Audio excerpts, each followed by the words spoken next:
रीवा में पति के साथ पिकनिक पर गई महिला के साथ 5 लोगों ने गैंगरेप किया है। आरोपियों ने पहले शराब पी, लिट्टी चोखा खाया और इसके वीडियो भी शूट किए। फिर पिकनिक पे गए दंपत्ति पर टूट पड़े। पति को पेड़ से बांधकर महिला से गैंगरेप भी किया, इसका वीडियो भी बनाया। सोमवार की इस घटना की FIR कराने दंपत्ति थाने के चक्कर काटती रही। पुलिस ने मंगलवार को शिकायत दर्ज की है। दंपत्ति ने पुलिस को बताया कि वे दोनों कॉलेज में साथ पढ़ते थे। उनकी कुछ दिनों पहले ही शादी हुई है। 21 अक्टूबर को पिकनिक के लिए भैरव बाबा क्षेत्र गए थे, जहां 5 लोगों ने उन्हें घेर लिया। सभी नशे में थे।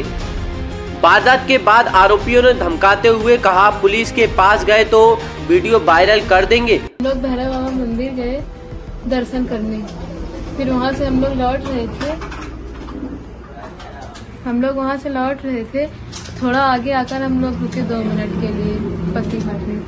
फिर हम लोग क्या किए, मतलब आए गुंडे, पहला एक गुंडा आया, फिर हम लोग भागने की कोशिश किए तो नहीं भाग पाए। फिर 4 गुंडे सामने से आ गए, फिर मारने लगे। फिर हम लोग मतलब पूछे कि क्यों मार रहे हैं। हम लोग उनसे बोले कि आप क्यों मार रहे हैं।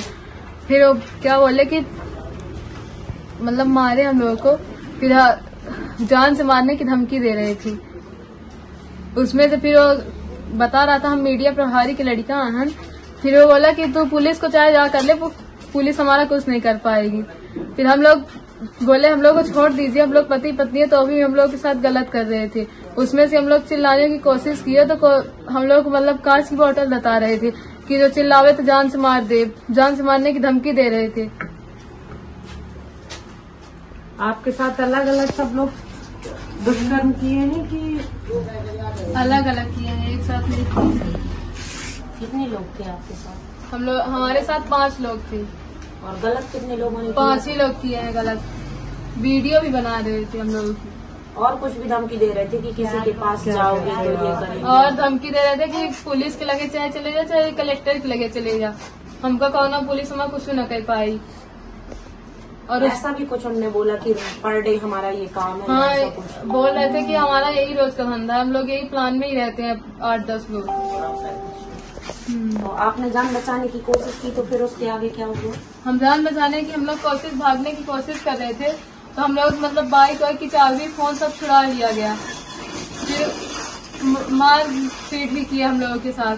फिर आपका फोन दोबारा लौटाया गया क्या? फिर हमारा फोन, मेरे पति को मेरा फोन नहीं दिया गया। फिर मेरे पति जाते थे फोन लेने तो उन्हें पत्थर से मार रहे थे। मंदिर है, वहाँ गए थे घूमने, वहाँ नहा रहे थे, खाना पीना बनाए वो लोग खाए, और उसके साथ ही मुझे जबरदस्ती गांजा और दारू पिला दी गई। मैं नशे में था। अचानक एक लड़की और लड़के आए स्प्लेंडर से, फिर हम लोग जो है तो वो बताएं, एक आए कि हम लोगों को। तुम काफी नशे में थे? हम बहुत ज्यादा नशे में। कितने लोग थे? हम 5 लोग थे, 3 लोग साइकिल से आए थे।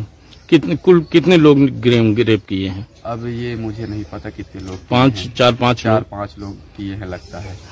फिर मैं वो करने के बाद वो सब जो किए, फिर वो लड़की मेरे पास आई, बोली भैया मोबाइल दिला दो मेरी। मतलब मोबाइल लिया था, उससे जबरदस्ती छीनकर उसको हमने मोबाइल भी उसकी दिलवाई। वीडियो भी बनाए थे? मैं भी उसकी वीडियो बनाया था गाड़ी की। वो बोली कि नहीं, रेप का भी वीडियो बनाए थे? नहीं, वो मेरे को नहीं पता है कि वो लोग बनाए थे कि नहीं बनाए थे। कब की घटना है ये? 21 तारीख को दोपहर की घटना है। ये गोड़ थाना क्षेत्र के एक जो नाला एरिया है, भैरव बाबा मंदिर से करीब 2 किलोमीटर दूर है। वहाँ एक दंपत्ति घूमने गए थे, समय व्यतीत करने गए थे। वहाँ पे पहले से एक ग्रुप 5-6 लोगों का मौजूद था जो कि वहाँ पार्टी कर रहा था। और कुछ समय बाद वो उस दंपत्ति के पास आया और जो व्यक्ति लड़का था उसके साथ मारपीट करके उसको अलग ले गया। और जो लड़की थी, महिला थी पीड़िता, उसके साथ फिर उन लोग ने गलत काम किया। और एक पीड़िता ने ये भी बताया कि उनका वीडियो भी बनाया था, और बाद में जब उनको छोड़ा तो उसके ये बोला कि अगर आप कहीं रिपोर्ट करोगे तो आपकी वीडियो ये वायरल कर दिया जाएगा। तो जिसके बाद फिर वो डर के मारे उन्होंने रिपोर्ट नहीं किया। लेकिन अगले दिन फिर उन्होंने हिम्मत करके पुलिस को रिपोर्ट किया 22 तारीख को, और जिसके बाद सारी कानूनी प्रक्रिया के बाद 7 बजे इसमें FIR रजिस्टर कर दी गई है 22 अक्टूबर को। और लगातार टीम बना के इसमें पतारसी की गई है। FSL तकनीकी साक्ष्य और मुखबिरों को एक्टिवेट करके लगातार टीम काम कर रही थी, और कुछ संदिग्धों को राउंड अप किया है हमारे कुछ मुखबिर और उनकी मदद से, और जिनसे पूछताछ की जा रही है, और संभवतः आज हम घटना खुलासा करने में सफल होंगे। ये बहुत ही दुखद घटना है, और जिस तरह से ये कृत्य हुआ है। इनको तो चौराहे पे अगर हिंदुस्तान के संविधान में ऐसा कोई व्यवस्था होती फांसी के अलावा, तो इनको चौराहे में आधा सर ऊपर करके गाड़ देना चाहिए था कि जिससे चील, गिद्ध और कौवे इनको खाते। लेकिन फिर भी जो कानून और संविधान में नियम है उसके अनुसार फास्ट ट्रैक कोर्ट बना के 1 महीने के अंदर इन्हें फांसी जैसी सज़ा देनी चाहिए।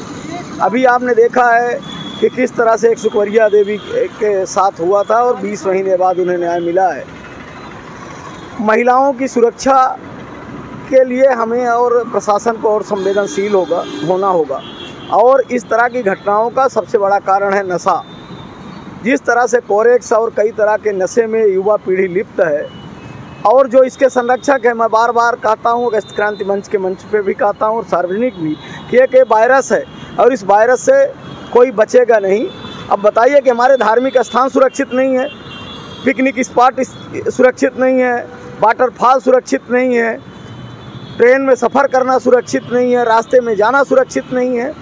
आखिर महिलाओं की सुरक्षा के लिए सरकार जो कर रही है उसका असर क्यों नहीं दिख रहा? आखिर इस तरह के अपराधों पे कब रोक लगेगी, ये बहुत बड़ा सवाल है। और हमारी मांग है कि आज के दिन से जब वो आइडेंटिफाई हो गए हैं, उन्होंने अपना जुर्म कबूल कर लिया, तो फिर कौन सा ट्रायल? उनको 30 दिन के अंदर फांसी की सज़ा देनी चाहिए, तब जाके हो सकता है कोई डर का, नहीं तो जमानत पे आएंगे, फिर इस तरह का कृत्य करेंगे और छूट जाएंगे। वो लोग पिकनिक मना रहे हैं तो नशे की हालत में थे, कई प्रकार के नशे भी कर रहे हैं। देखिए, जो पेट्रोलिंग है पुलिस की, ऐसी जो पिकनिक स्पॉट है, चाहे खंडो हो, चाहे टाइगर सफारी हो, चाहे आपका भैरव स्थान हो, कष्टहरनाथ हो, ऐसे जगहों पे पुलिस की पेट्रोलिंग होनी चाहिए। और इस तरह के जो आवारा तत्व दिखते हैं, पहले से इनकी पूछताछ होनी चाहिए। और जो कुछ नहीं करते, बेरोजगार घूम रहे हैं, घर से भी पैसा नहीं, 2-2 लाख की मोटरसाइकिल यूज कर रहे हैं, ऐसे लोगों को तो पहले ही आइडेंटिफाई करके और सलाखों के पीछे भेजना चाहिए। अब बताइए कि दोबारा कोई हिम्मत करेगा भैरवनाथ जाने की? इससे हमारे पर्यटन पे भी और हमारी आस्था पे भी बहुत बड़ी चोट लगी है। और इनको फांसी होना चाहिए, बार बार बोल रहा हूँ, फांसी होना चाहिए।